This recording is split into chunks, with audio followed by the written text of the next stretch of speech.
नमस्कार दोस्तों, कुशु वॉइस में आपका बहुत बहुत स्वागत है। तो आज की हमारी जो कथा है वो है हरियाली तीज की व्रत कथा।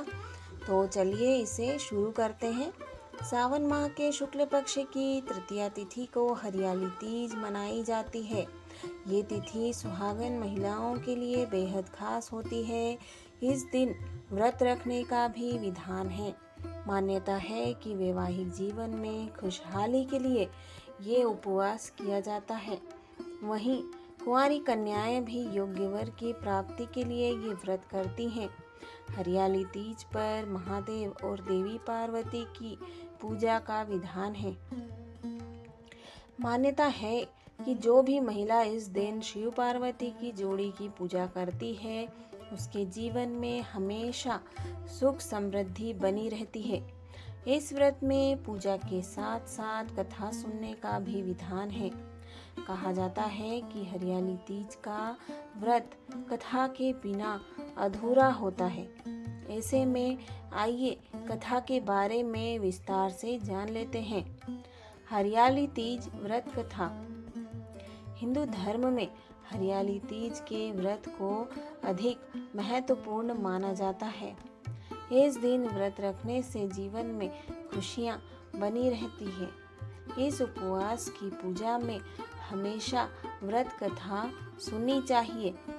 हरियाली तीज व्रत की कथा को लेकर ऐसा कहा जाता है कि एक बार महादेव देवी पार्वती को अपने पूर्व जन्म की याद दिलाते हुए उन्हें कहते हैं कि हे पार्वती, तुमने मुझे पति के रूप में पाने के लिए कई वर्षों तक कठोर तप किया।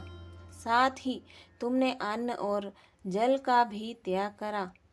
चाहे तपती गर्मी हो या भारी सर्दी या फिर बरसात हो, इन सभी मौसम का सामना करते हुए भी तुमने कठोर तप किया। उसके बाद मैं तुम्हें वर के रूप में प्राप्त हुआ। इस कथा को सुनाते हुए भगवान शिव आगे कहते हैं कि पार्वती, एक बार नारद मुनि तुम्हारे घर पधारे थे। तुम्हारे घर जाने के बाद उन्होंने तुम्हारे पिताजी से कहा कि मैं विष्णु जी के भेजने पर यहाँ आया हूँ। भगवान विष्णु स्वयं आपकी तेजस्वी कन्या पार्वती से विवाह करना चाहते हैं।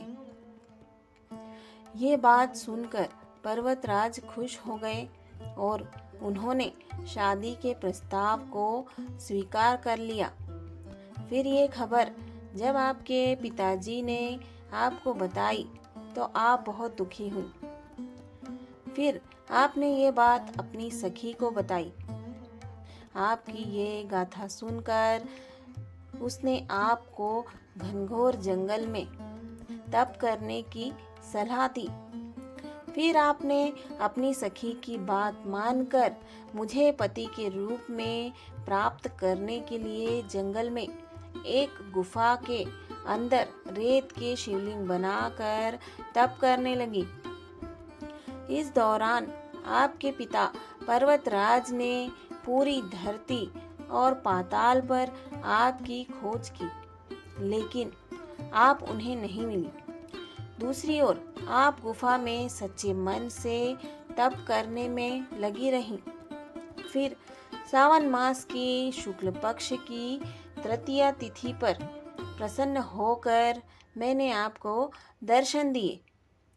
आपको दर्शन देने के बाद आपकी मनोकामना को पूरा करने का वचन देते हुए आपको पत्नी के रूप में स्वीकार कर लिया।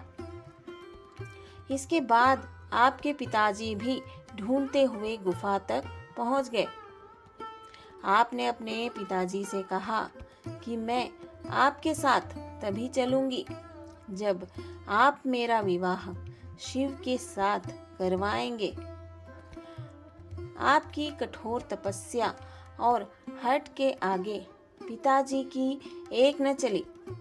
उन्होंने ये विवाह करवाने के लिए हामी भर दी। कथा को सुनाते हुए भोलेनाथ ने कहा कि श्रावण तीज के दिन आपकी इच्छा पूरी हुई और आपके कठोर तप की वजह से ही हमारा विवाह संभव हो सका।